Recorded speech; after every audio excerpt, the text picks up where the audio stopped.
1 minute. Welcome back to the Football Fitness Federation podcast. I'm delighted to welcome onto the podcast Director of SportSmith and host of the Pacey Performance podcast, Rob Pacey. Rob, how are you? I'm very well, thank you. Thank you for having me on. It's an absolute pleasure to be here. Mate, it's absolutely class to get you on because you probably kind of know this already, but you're a massive influence on me starting this podcast. And I've referenced yours a number of times. And I'm sure there's probably everyone listening to this podcast that has listened to your podcast before. But the work that you do and the guests that you've had on, it's been absolutely quality for the industry as a whole. So I just wanted to start by saying that. And then we're obviously going to touch on some of the work that you've been doing. Well, a small percentage, because I know you've got loads going on, but some of the work that you've been doing recently, which I think has been great, which we'll dive into as well. But no, thank you for coming on. I really appreciate it. And essentially keep up the good work because you're taking the industry forward massively. So I appreciate it. No, thank you very much for the kind words.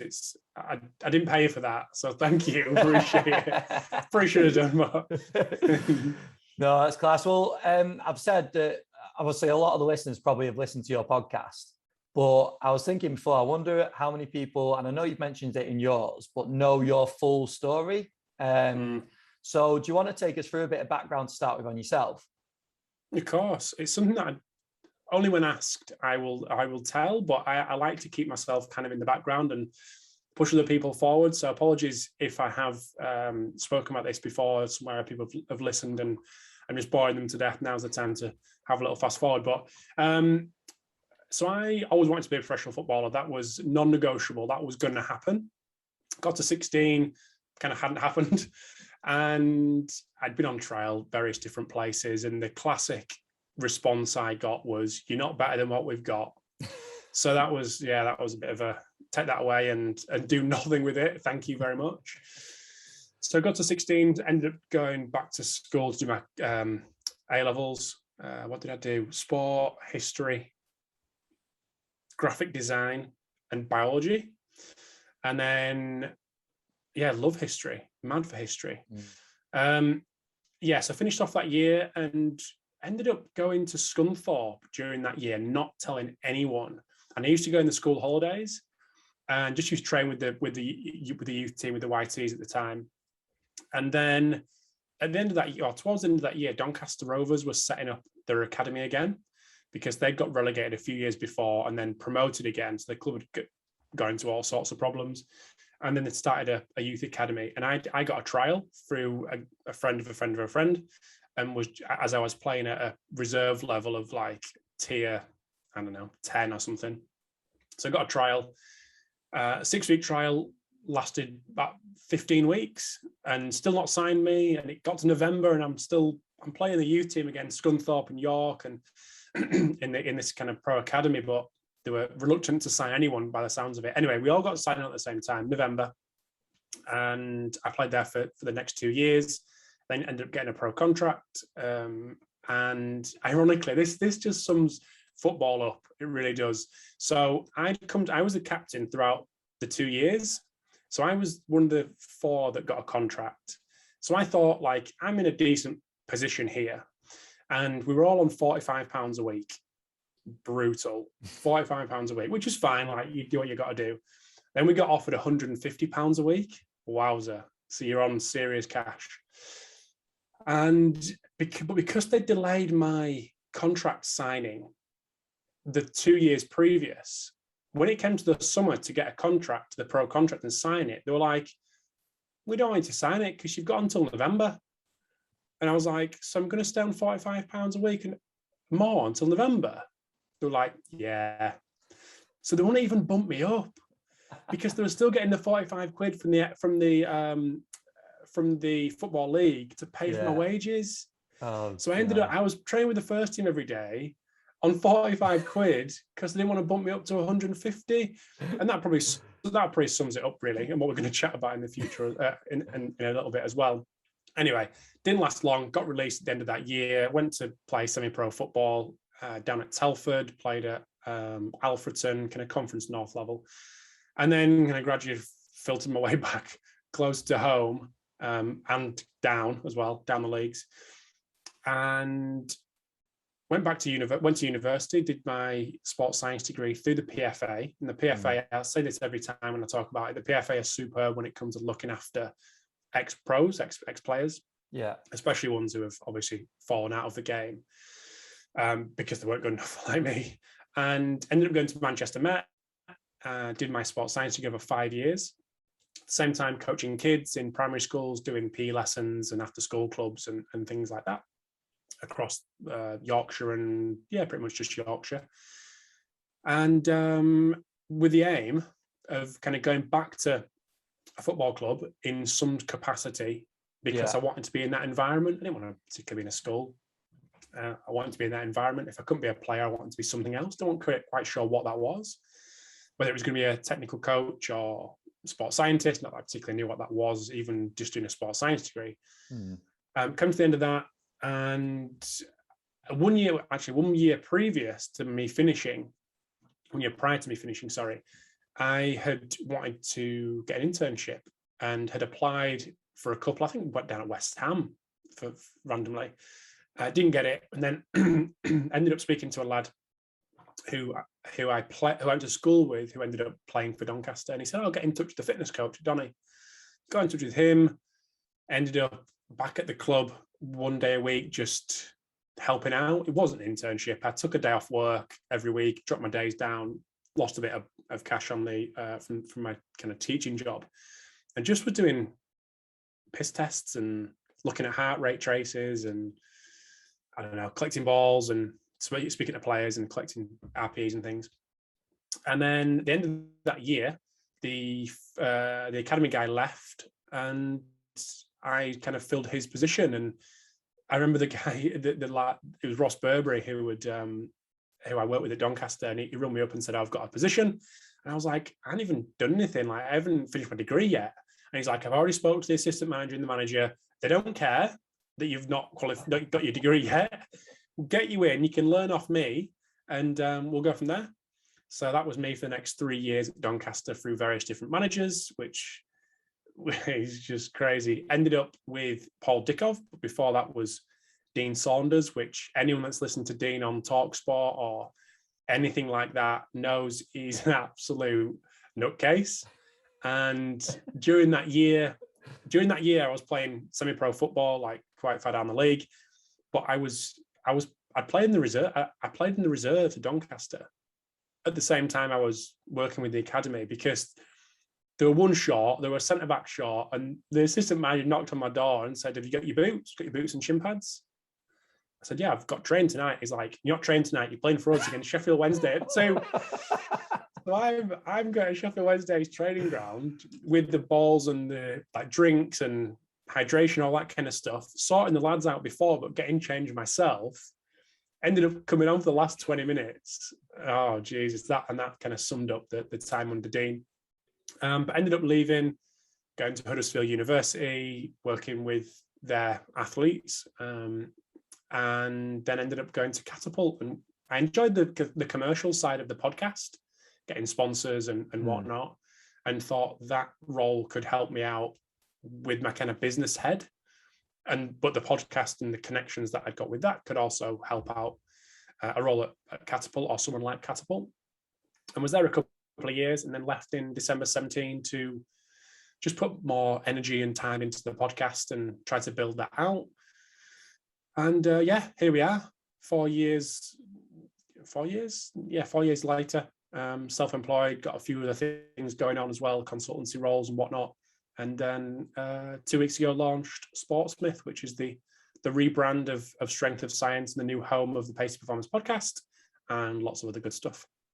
Yeah, and I just said to you before we started recording, it looks brilliant. But I wanted to sort of tap into your mindset around, because what I see you as being, I'm not just saying it because you're on the podcast, but as being a big innovator in this sort of space, because you've swam against the tide, essentially. You've not gone into a club full time, and you've set up your own business alongside the podcast and things like that, and doing things that no one else has done, essentially. People have done since you've reached out and done that sort of work. But what What was your plans when you first set the podcast up? And did you have the ambitions of having the business and everything after it? Or has that been like a natural progression for you? Well, just to kind of set the scene, because we've got a new babe, excuse me, a new baby.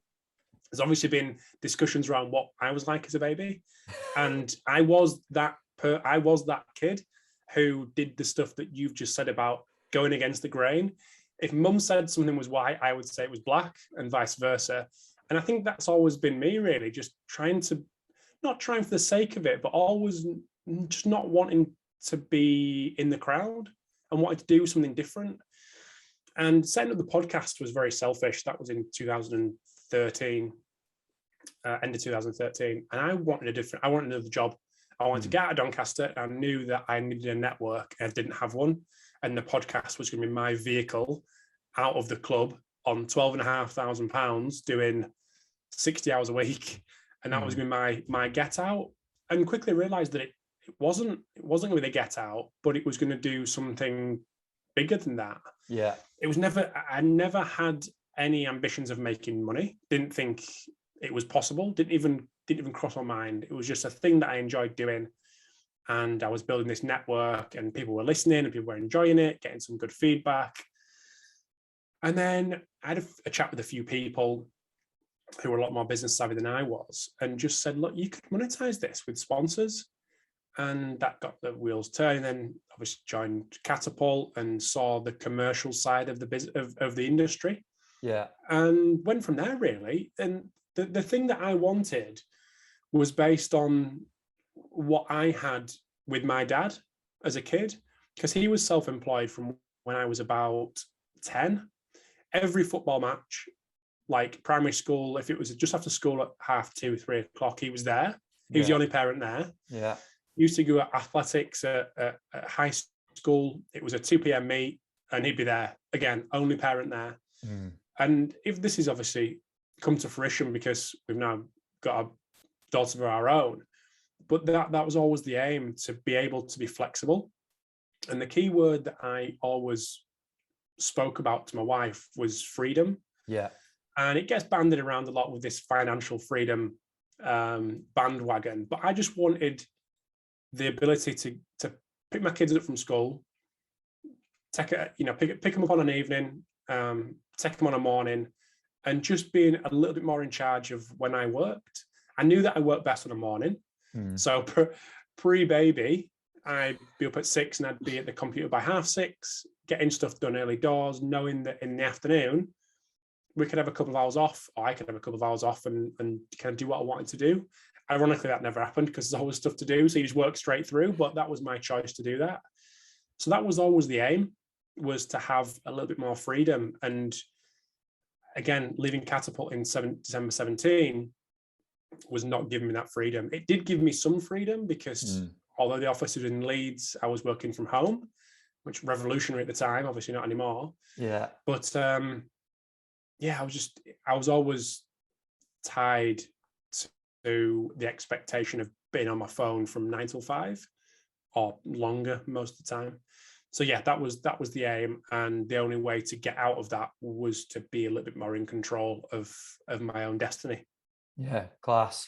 And I know you've obviously just announced recently about SportSmith and some of the information that you've got on there and the sort of plans at the moment. But is there anything else that you any sort of plans or anything that you can reveal about it? I know there's probably stuff going on in the background as well, but like, what's the plans with SportSmith? So SportSmith came about because Strength of Science, which was the umbrella brand that the Pace Performance podcast sat under, didn't really do what I wanted to do. Ironically, I wanted it to be SportSmith, but 5 years ago, it never really did that because I just didn't have the time. I didn't have the skills and probably the people around me who were able to help develop it. And Strength of Science didn't really have an identity. And starting in January, I basically just had a sit down with myself and just thought, where's this going? What am I doing? What's the end game? Is the end game to keep going and just do everything myself? And you hit a ceiling and you just kind of bash at the ceiling as much as possible without really the ability to go through it because there's only so many hours in a day? Or do we get invest in the business, get people to do some of the work that I'm doing so I can actually concentrate on the business side, with a view to either stepping back and doing less and getting the people to manage more, or like a science for sport type thing and sell it. And, aim towards that to sell the company. And then, you're out, or you take a reduced role and kind of take over with the buyers now involved. So I didn't want the first one. The first one was breaking me, which was just doing everything myself. So myself and a couple of other people who I kind of enlisted, who were trusted allies, and I just bounced ideas off, kind of went with the second and the third option, which were, let's put some money into this. Let's put some investment into this. Only my investment, not investment externally. And let's try to grow it. Yeah. Let's what do we actually want out of it? Let's try to grow it. And the thing that was holding me back from growth was that lack of identity. So I went through the rebrand, and anyone that's been through that, it's torturous at times, and a brand new process for me. But coming up with a name, coming up with like what that means, like people asking me, like the designer asking me, what do you want people to feel when they see the brand? I'm like, I have no idea. No idea. But what it did do was made me think about the tough questions like that, because it has to mean something. Yeah. I mean, everyone goes into jobs and, I don't know, football clubs or commercial entities, and you get a vision, you get a mission, and everyone goes, that's terrible. It doesn't mean anything to anyone, but it does mean something to people that matter in the business, who are making decisions to align against. So I went through all that process, came up with SportSmith, the name, which was like a blacksmith or wordsmith, playing on that to be the craft element of kind of what coaches do, and not only coaches, but people who are involved in performance sport, whether that be CEOs or marketing directors or S&C coaches, players, technical staff. Take that craft and try to run with it, really. So that was SportSmith, and we've got 25 contributors who are writing weekly for SportSmith from across the world. So various different topics and various different experts fit into each. So really proud of that team that has been assembled. Got some courses coming up, some online courses, again, utilizing the best guys and girls around, which is the essence of what I've always wanted to do, was and born out of a bit of frustration of the nonsense and the crap that is online, and try to cut through it. Yeah. And I think that's what I tried to do with the website, was almost go over and above what I thought people expected, whether it be the structure or just what it looked like. I didn't want to go with the norm. I didn't want to go, again, going back to the white is black and black is white type of thing as a kid. Try to lift things up and increase the expectation of our industry and what people expect from education providers or websites or courses, rather than just doing everything on the cheap and everything on the basic and like fumbling through, which is what I've done since 2013. Like, let's go all in. Let's have some fun, and it goes to the sky, or we crash and burn. So that's where we are. I've seen the guys that you got contributing in that, and like I know the information is going to be top quality. So the team in terms of the contributors, like absolutely class. So I know there'll be I've seen good stuff coming out of it already, but I know there'll be even more. So no, it's great to see you, mate, and I wish you all the best of it. But I know it'll work, and I know it'll be quality. Thank you. But one thing I wanted to touch on, or a couple of things I wanted to touch on, was the surveys that you've been running. I thought the podcast would be a good opportunity to sort of dive into some of these. A lot of the areas that we're going to touch on are things that we've spoke about on the podcast before, but obviously we've now got stats to back things up. And just before we obviously start, we've got to sort of talk about the numbers that were involved in the survey. And I know there's extra work going to be going into it and going to be hopefully reaching out to more people, but I think it's important to talk about the numbers involved first, but also just to reach out to you and say, like, why, what was the initial reasons for setting them up? Yeah, so you go on social media, you go on Twitter in particular, and you get everyone angry. And I think it's calmed down a little bit, but it comes in fits and starts. Yeah. Everyone angry about, excuse me, about salaries, about how people get jobs, whether it be people you know, and all that kind of stuff. And I just thought, is it actually as bad as what we think? Like all these, like there was a Blackpool example, Blackpool Football Blackpool Club, Gate. the famous Blackpool Gate. I think it was 12 grand, first team, full time, and it just got absolutely destroyed. And that's one example, but all these terrible examples do surface. But I just thought I wanted to put some objectivity onto all these discussions. Like, is it as bad as we think, or is there actually some good stuff and we just don't know about it because it never makes its way onto Twitter or whatever? Yeah. So that was the sole reason, and it was just put some objectivity onto discussion. And as a kind of secondary aim was to provide people with a little bit of a benchmark. Mm-hmm. So if I was at Doncaster, I was on 12,500. Was that I knew that it wasn't great, but I probably didn't know how bad it was because I had nothing to compare to. I didn't know anyone to ask how much they were getting paid and how it compared to other Cat 3 academies. So I wanted that for people. I wanted to give people a resource to go into their line manager and say, I'm on X. This survey says that someone in my position should be on Y. Like I'm getting screwed. So it was little things like that was a kind of a secondary aim for it. But then, there was the pilot report, which was the academy football one, which I think was about 100 people, maybe 90, I'm not quite sure. And then later on came the senior football one, which was taken England and Scotland and Wales. And then most recently, there's been a rugby union one. At the start of next month, there'll be a rugby league one. Then we've got data from the MLS. We've got a revamped academy football one, which will come after that.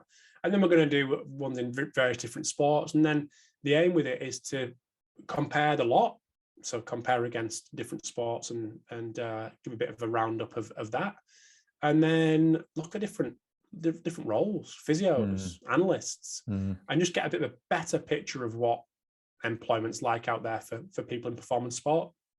Because everyone comes out of probably college, school, and doesn't have much of a clue. Like I've just spoke to someone before on the podcast, and they were saying that they did that exact journey, knew that they wanted to sort of be involved in sport, but didn't know what they wanted to do. And with this information, this could be that these are all the job opportunities, these are all the salaries or the range of salaries. And I know another area is like the hours worked and all that sort of stuff. So you can start planning your career a little bit better, can't you, I suppose? But one thing I was going to ask initially, was there any like standouts for you, like where you looked at it and you thought, wow, like whether it was a surprise or whether it just backed up something that you sort of knew that was going to come out of it? Yeah, the one thing, I've got it here in front of me, so if you can hear me clicking and scrolling away, I just to remind myself what the numbers are. But the employment method, which is what we introduced in the senior football survey. And there's a little bit of misconception here because we only gave a couple of options and then put an other, and a few people expanded in that other to create a bit of confusion, but I'll explain.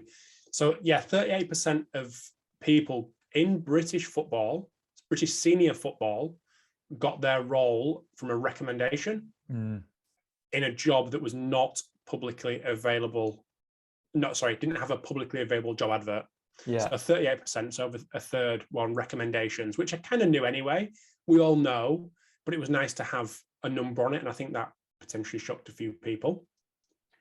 Then we've got 34% promotion. So again, that didn't differentiate between, because that role may have been advertised and that person got it internally. My guess would be the majority of those things didn't get advertised and people just moved up internally. Then there was 17% club recruitment, which was a publicly available job advert. Then there was recruitment company at 5%, which I think will be an area that will only increase as people are moving into that market to help with recruitment. Then there's a couple of others, which were 1% contacted the club and got a job off the back of that. 3% move with a manager, which understandable, that definitely happens. 1% of a university link, and then 1% offered a position after an internship/placement. And that last one is where the confusion came, because that wasn't necessarily an option. That was an other provided by one person. Okay. So I think people saw that and went, only 1% offered, like got a job because they got offered a position after an internship.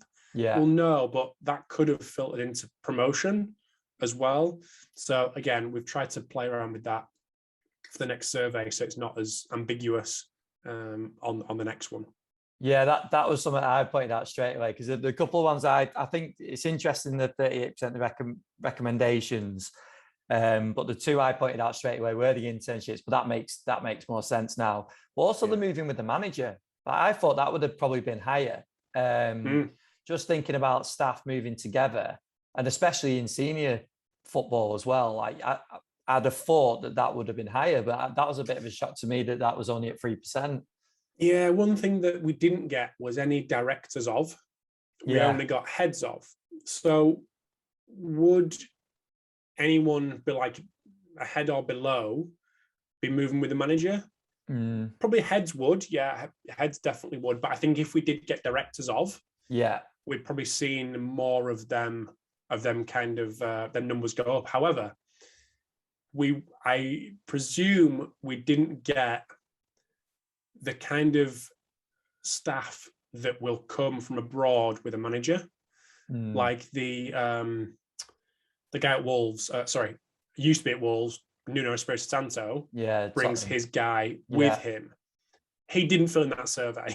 I know for a fact he didn't fill in that survey. So it's them kind of people we wouldn't have got filling in the survey, unfortunately, which kind of skews it a little bit. But yeah, and that's why I said before, it's interesting, obviously looking at the numbers, but then we got to understand it isn't everyone in the game, is it? But it's still there's still plenty of takeaways from it. And I suppose in terms of the recommendations, 38% on recommended by the club, by someone else. So this shows the importance of knowing people, doesn't it? It shows the importance of the network and the strength of that network as well, in terms of if it's 38% or it could potentially be higher. And like you said, if these jobs aren't being filled by the adverts and it's from that recommendation, there's something in that big time, isn't there? Oh, 100%. I mean, this is not to make myself look or sound good, but and I'm guessing you'll have it with people as well. Like, because the last 3 weeks, 2 people, do you know anyone? I've got this job. I'm helping this person out who's looking to fill this role. Do you know anyone? And yeah, I'm sure that happened. Well, that'd be happening daily across the country. Do you know anyone? I've got this position. Don't want to advertise it, but will if we have to, type of thing. If we get some decent candidates, we'll just go with them. And it's them kind of things that you want to, not you, but anyone wants to be the forefront of someone's mind when that happens. Yeah. And how can you go about that? Firstly, it's probably not been a dick and been likable. And obviously just been at the top of people's minds when them phone calls do come in, you go, perfect. One came in like 2 weeks ago. The guys had an interview at the club straight away. Yep, I'm going to put that guy in. I like him. Like, how many times, if anything comes like that comes across my phone or messages or anything, how many times have I seen that person in practice to say he's unbelievable? Yeah. Well, never. So I don't see him at work. I just know him because you speak to him or you go and meet him for a coffee or whatever. So you're never recommending on quality, on quality of work. You're just recommending on people that you know and like. Yeah. Like, that other stuff take care of itself at the interview or chats with the manager or whatever. So yeah, that's just be likable and be at the forefront of people's minds as best as possible.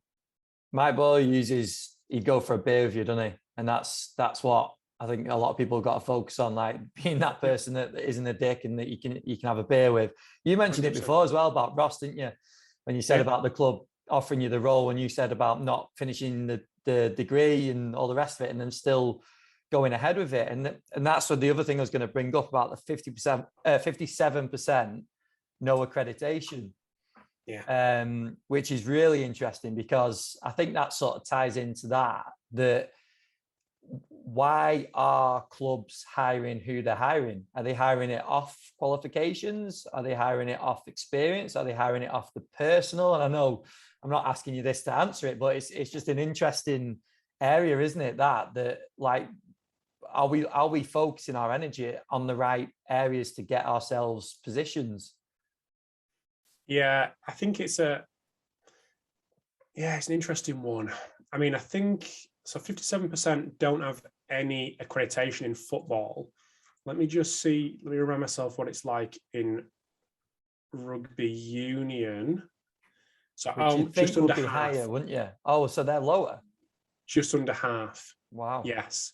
Which is, you'd think more people don't have an accreditation in football. Yeah. Than in rugby. So that kind of stands to make sense. Almost half of all respondents held no professional accreditation in rugby union. That was across Australia, New Zealand, England, and Scotland, and Wales as well, with about 95 respondents, I think. Yeah. So yeah, do pro clubs value accreditation? According to the football one, clearly not. Yeah. 9% were accredited in football for the UKSCA, 12% with the NSCA, 12% with the ASCA. Yeah, it's the evidence would say that they don't. Yeah. Some do, like Des Ryan, and he's like UKSCA through and through, and will insist on UKSCA accreditation. And yeah, but I think it's a struggle for people in clubs to show why they need that based on this information. But I think something is needed. Like, well, that's what I was 100%. But they clearly don't. For whatever reason, they don't think that it's what's on offer. I was trying to think of job adverts recently that I've looked at. Majority, if not all, includes UKSA accreditation, don't they? Or they used to use UKSA accreditation or ability to achieve within 6 months or something like that, wasn't it? Yeah. And that's the majority. I can't think of many that haven't included that. And I don't know if you saw the one recently that I think Dave Carolan retweeted. I don't know who it was for, about playing experience. Seattle Sounders, yeah. Was it Seattle? Yeah. So having playing experience. Yeah. So that's like a whole new thing, isn't it? That I've never seen that. But then at the same time, how many practitioners have probably got that? Wowzer. It's few, isn't it? Yeah. Very, very few. Doesn't say how good you got to be either, does it? No, it doesn't. No. I don't know. Are they making that job description fit someone they want? Like that's been done before. That's done all the time, isn't it? To try to, we've only had one. Oh, that's weird. Maybe just the one we wanted. Yeah. So that could be potential. But yeah, I mean, it's something that's come up in my podcast quite a few times is the importance of having some relatable experience as a player, even at a lower level. Spoke to Lee Egger, who's at Feyenoord.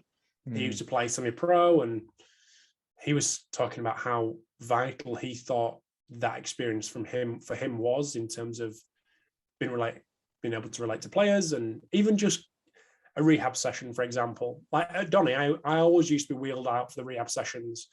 Rob, long passing, go do some long passing. Because my touch wasn't horrendous like the physios. So the players running around and chasing balls all the time and like hit a decent long pass. And it was just, roll Rob out because he can do that. Whereas the physio is not a chance. So that's just, off topic, I guess, but an interesting one based on what David said. Yeah, it is. And then obviously you're looking at salaries, like this is the interesting stuff. And it's stuff that people don't talk about, isn't it? As soon as you talk about money, people get a bit twitchy and don't want to speak about it. But salary range. So the salary range came out as between 16 and 208,000 per year, which is a big range, isn't it? And obviously you're talking people that are newly qualified, aren't you? That are literally just starting out on their journey. So 16K like you've mentioned before, like we've all probably been on that at some point, but then 208,000, like I suppose it depends on the percentage of the jobs that are out there that are paying that amount, which we probably won't know right now. I might have a decent idea about clubs and certain amounts that are paying that sort of money, but and then it breaks it down even further, doesn't it, into an average salary 35k. And then the other interesting thing I think is the qualifications, bachelor's, master's, and doctoral, and how that impacts salary. I don't know what your thoughts are on that, whether that's in line with what you thought, or whether they sort of stand out as maybe not being as much or less than what you thought. I'm glad it turned out that way. Yeah. For the sake of everyone doing a PhD or having done a master's, I'm glad it turned out that way for those people. Imagine. Because it's an incremental, like 34 grand for a bachelor's, 42 grand for a master's, and then 42 grand for other post-grad, and then 52 for someone with a PhD. So I'm glad it turned out that way.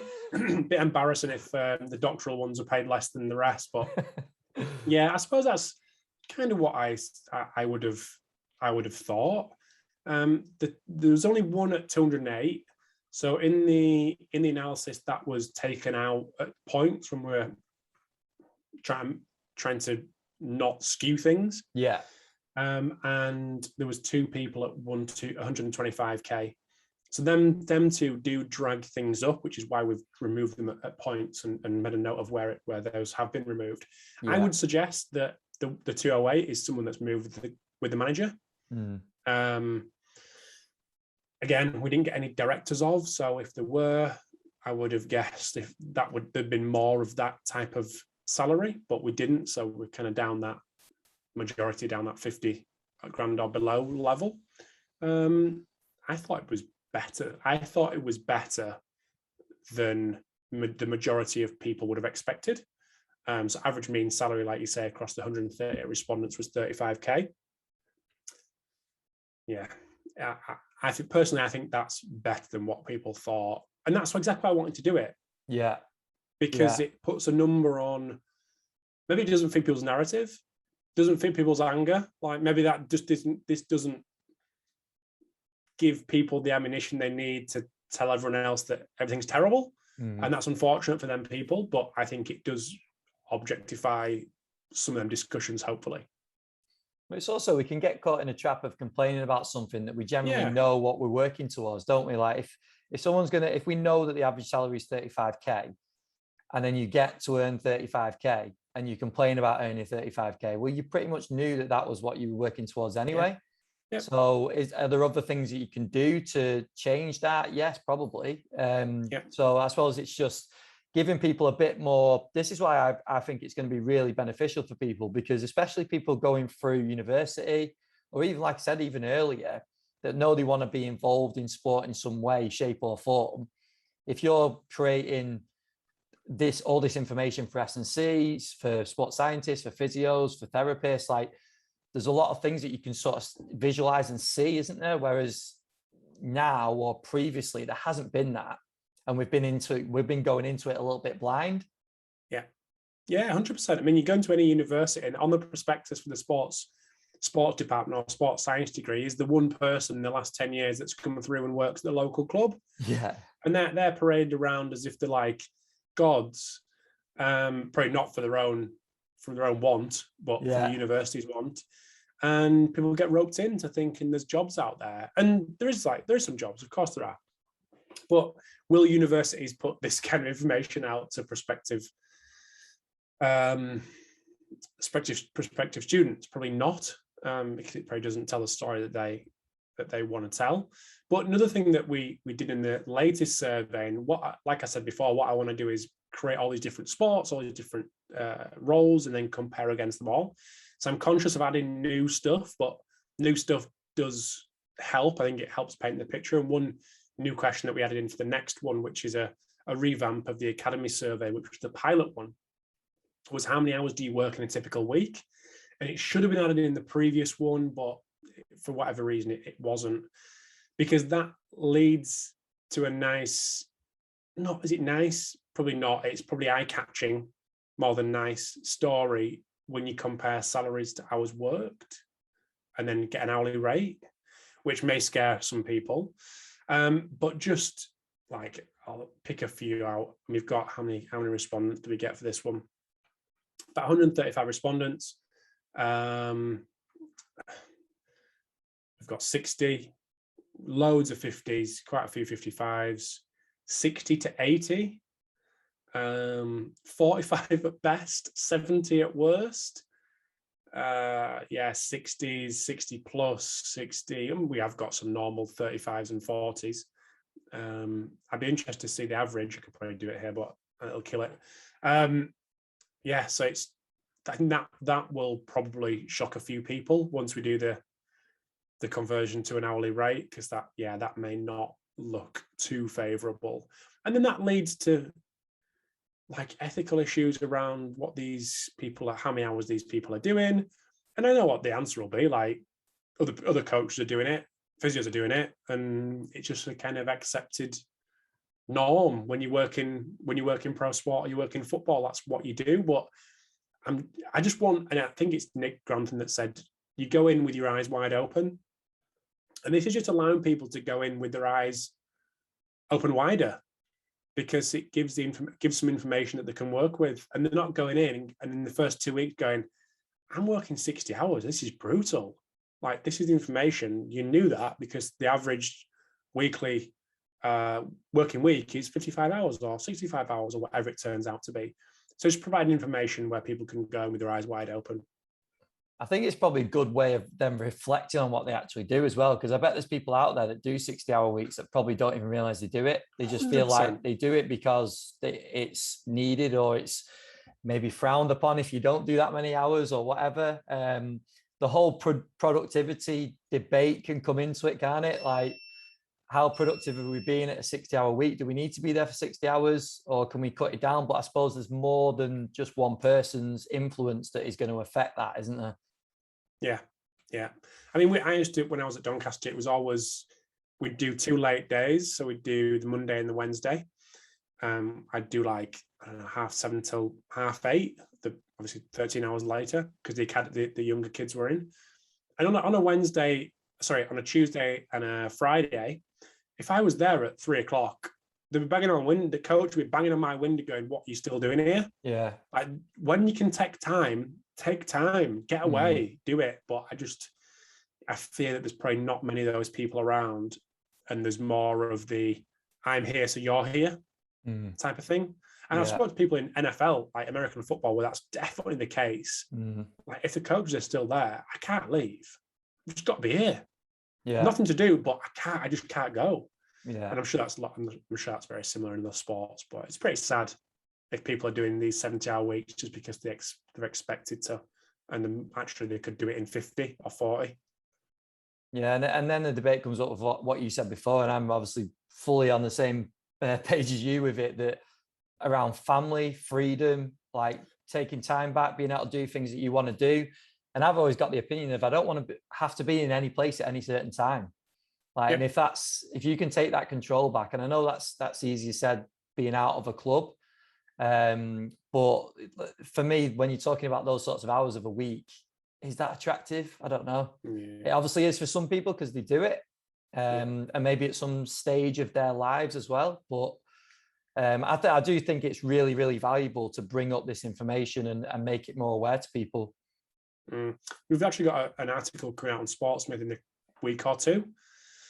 And it's it's an editorial piece, and there's 4 or 5 interviews in that piece with people who have left pro sport to go private and work with players individually. Yeah. So go work privately. A couple of people, one who's left a top 4 club in the last 6 months, one that used to work in a top half Premier League team a few years ago and has built a real solid business of working with players privately. And people are seeing that, and it's obviously a bit of a trend with players having their own little support network around them, which people can tap into, like S&C coaches and sports scientists can tap into, as long as they've got the buy-in from the players themselves and obviously a clear line of communication to the club. But yeah, the options are there. So there's a really interesting piece coming out in a couple of weeks. I think people will really be a bit of an eye opener. Yeah, no, it's definitely the trend now as well, isn't it? And I think this is the reason that people are starting to reflect a little bit more, and trying to reevaluate their situations. I think the other thing for me, which probably sounds obvious, but at the same time, I think you'll get where I'm coming from in a little bit, but I think this sort of stuff encourages the natural career path of going from academy to first team, doesn't it? Because wages are more attractive at first team, which you could argue they should be because they're bringing in more revenue and all the rest of it. But then are we losing coaches, good quality coaches, from an academy point of view to a first team that could maybe have a real big impact at that academy level, which we know that there's a lot of impact that can be made at those ages as well, with the younger players. So I think that's another thing to consider, isn't it? And I don't know where, this is obviously just my point of view on it, but it's something that stood out to me is that we're just encouraging people to go, right, you transition through to first team because that's where the money can be made. Yeah, I mean, again, referencing Des Ryan and Pawdy and Perry and the rest of the guys down at Arsenal, who, speaking to Des, they are paid reasonably well for an academy coach because they see them as valuable to the club, to keep them in them positions and not be dragged up by the bright lights of of the first team or first team elsewhere. And they're paid, reasonably enough to stay there and be what Des had said, career academy coaches. They are the ones that are best to work with academy players, and not just be an academy coach that can't really afford to stay there, so has to be a first team coach because that's where the cash is, like you say. So yeah, whether that'll change, I think there'll always be a big discrepancy with first team staff and academy staff, but hopefully you'll get people like a Des Ryan who sets the bar for academy salaries, academy staff to stick around and be career academy coaches because that is where they're going to make the biggest impact.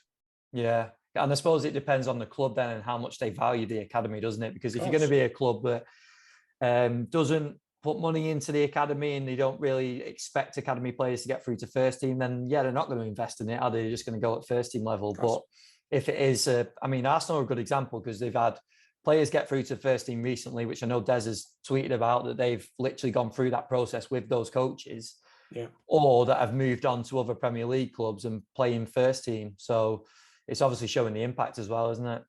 Yeah, 100%. It's always a nice story when that happens and you get the kids through and they either move on or they get first team debuts and stick around in the first team. And it's a little bit easy to ask for a bit more money for your staff when that happens versus you're asking for more money, but we added an academy player through in the last 10 years, which not anyone's fault who's an S&C coach, but that's what I suppose gets measured on. Success gets measured on, doesn't it? Yeah, 100%.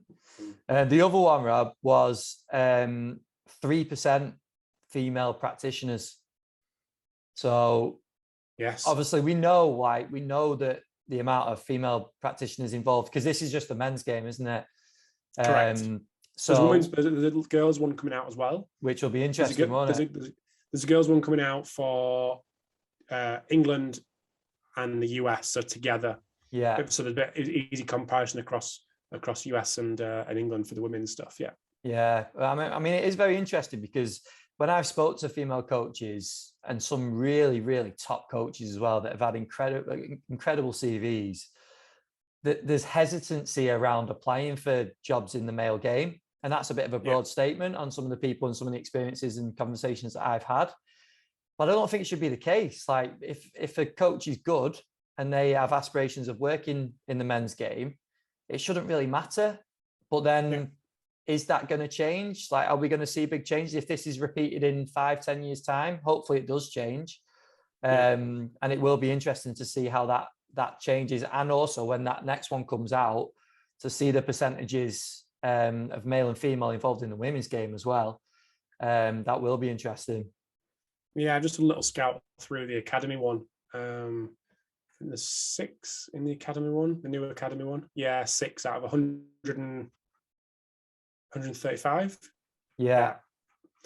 So again, what's that going to be? 4 or 5%? And I would imagine it'd have been a bit higher in the academy versus a first team. Yeah. For whatever reason, but I would imagine that. But even so, 6 out of 135 is pretty good, pretty grim. But then, like, just to give a kind of hopefully a balanced viewpoint, I actually looked at my YouTube stats and people don't listen as much on YouTube as they do on iTunes and Spotify and things like that, as probably the same with you. Yeah. But you can't get that kind of information on iTunes and Spotify. You can get some deep analytics with YouTube. And I actually looked, and I think there was something like 5,000 or 6,000 hours of audio were listened to on YouTube.